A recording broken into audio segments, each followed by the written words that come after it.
लड़का बहुत पढ़ा लिखा था, लड़की बिल्कुल नहीं पढ़ी थी, पर विवाह हो गया। लड़के को धोखा देकर के ब्याह कर दिया लड़की वालों ने।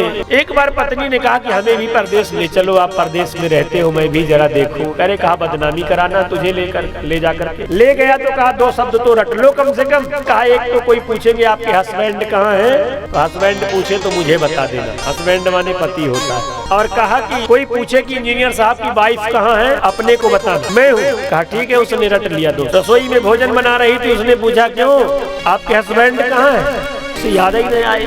अचानक उसकी दृष्टि पड़ी आंगन की ओर, आंगन में हैंडपंप लगा था। पकड़ा उनका हाथ और कहा कि ये रहे। कहा क्या, कहा आपने पूछा ना कि हैंडपंप कहाँ है, तो यही है। तो चाहे पागल होगी, कोई नौकरानी होगी। अरे कहा इंजीनियर साहब की वाइफ कहाँ है, कहा आजकल पाइप का काम नहीं है, तो निकाल के अंदर रख दिया। तो ऐसे होता है, इसलिए लायक वर्षों कीजिए, ब्याह बैर अरु प्रीति।